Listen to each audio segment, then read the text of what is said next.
Let's bring on board Shaun Roache joining in from S&P Global to talk to us more about that. Thank you so much for taking time out, Shaun, and chatting with us.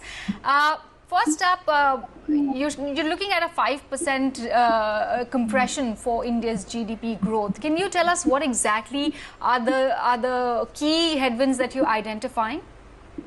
Well, three things really have changed since our last forecast, which was 1.8%. The first is obviously the lockdown. So we're now in lockdown 4.0.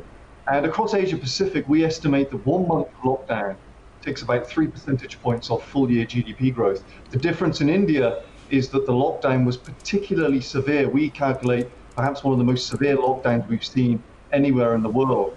And every additional month of lockdown has an even bigger impact on growth. So the lockdown is the most important issue. Secondly, the impact already that we've seen is larger than we expected. So if you look at indicators such as the PMI for both manufacturing and services, well below, I think, expectations and what we were expecting earlier. This is taking a very large toll, clearly, on growth.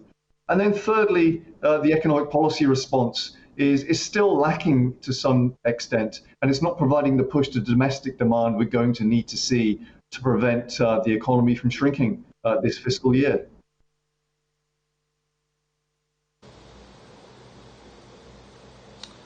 Right. Hi, Shaun. Good morning. This is Varun also joining in on the conversation. You see, everyone's got their own theory about how much the GDP is going to contract by and whether it'll slip into negative and for how long. But what I want to understand is, within emerging market GDP growth or contraction versus developed Western economies, is there a trend you're seeing? Will EMs pick up faster or slower? And what are some of the factors to look out for here? That's a great question. Our view at the moment is, unfortunately, that emerging markets like India are going to suffer a larger contraction and recover at a slower pace. And there's a couple of reasons for that. First of all, emerging markets are having a harder time, India included, in containing the virus. It's taking longer to flatten the curve. And the other issue is that the longer it takes to flatten the curve, the more economic damage there is on balance sheets within the economy, particularly for private sector firms in the service sector, and also the labor market. And what we know about labor markets is that once jobs are lost, they're quite hard to regain. It takes a long time. So the bigger the impact, the longer the shock, simply the longer the recovery. And that, unfortunately, has been the story in emerging markets so far compared to, say, the US or Europe or even China.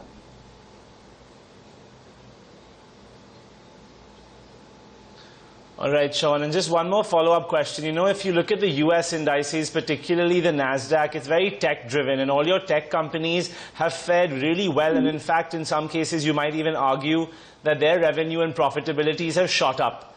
And I'm sure that that contributes to the GDP, you know, whatever it may be. I'm sure it's a key contributor. In India, we don't really have that. We have two telco companies which are doing pretty well, but barring that, where everyone else is using data, we don't have too many plays to really capture that value. So is that also another factor which is inhibiting our growth and recovery versus the Western economies? And what's your take on that? It is in this cycle. I think if you look across Asia Pacific in particular, you can see the strength of the technology sector is supporting growth right now.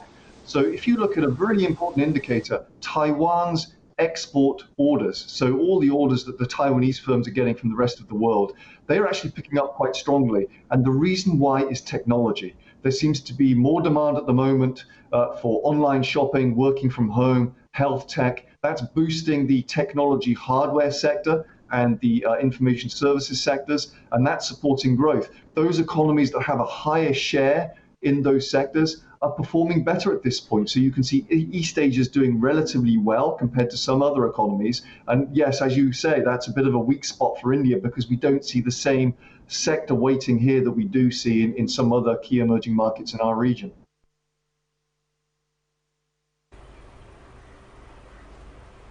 Shaun, let's talk about the road to recovery. What could be some serious sort of risks or roadblocks when things start recovering? Where do you see one could face some hurdles for the Indian space I'm talking about? Yeah, in the Indian context, I think the big one is going to be, well, there are two things. First of all, I think we are seeing very tight liquidity conditions, particularly for small and private sector firms. That's relating to some of the stresses in the financial sector and the fact that monetary policy is not getting through to the real economy. That's an issue. So small and private firms are going to come out of this episode in a fairly weak state. That's going to prevent them from investing too much and hiring too quickly. And that then relates to the labor market. I think one of the big problems India might face is that because so many people have lost their jobs, they're going to have to go back to the city. They're going to have to find new jobs, maybe new employers. And that takes time. They're not going to be able to go back to their old jobs in many cases. And that means it's going to drag the recovery out. So we think that, the labor market is something that should be top of the policy agenda right now. Try to keep employers connected with employees, support household incomes, and try and restart the job market as quickly as possible when things stabilize.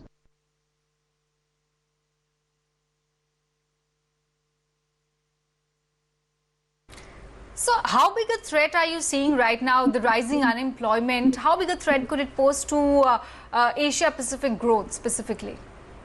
It is the number one threat to Asia-Pacific growth, without any doubt, because what we do know is that in most economies across the region, the service sector is the largest employer. That's not so true in India, where we still see the agricultural sector accounting for a large share of employment. But even here, most of the growth in employment is in the service sector. And of course, we know in a health pandemic like this, the service sector is the sector that's most affected. People aren't going out and enjoying services, and social distancing means that many service activities just aren't happening. So that is going to put downward pressure on demand for jobs, and that's going to put downward pressure on household incomes, and of course that hits consumption. And one of the bright spots in India and in many parts of Asia Pacific over recent years has been the strength of consumption. And to get that consumption going again, the jobs market really has to turn around. So for us, the labor market is absolutely critical and is where policy should be targeted very squarely at the moment.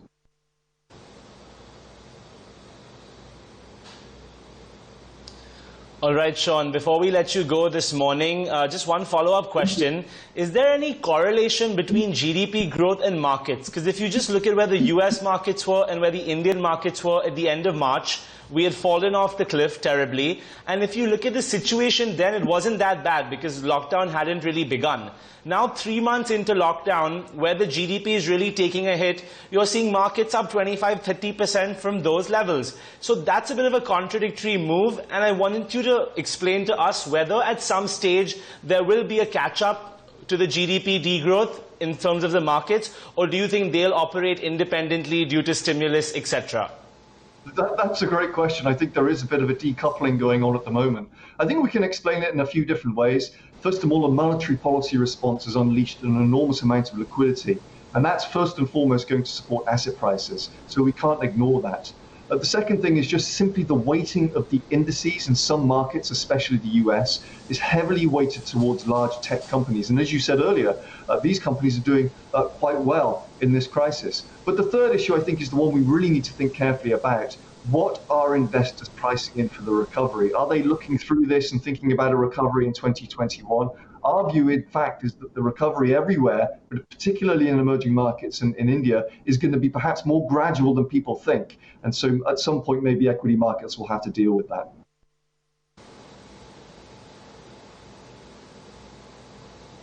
All right, Shaun. Well, thank you so much for joining us this morning and taking out the time. And we wish you the very best going ahead this year. That was Shaun Roache of S&P Global.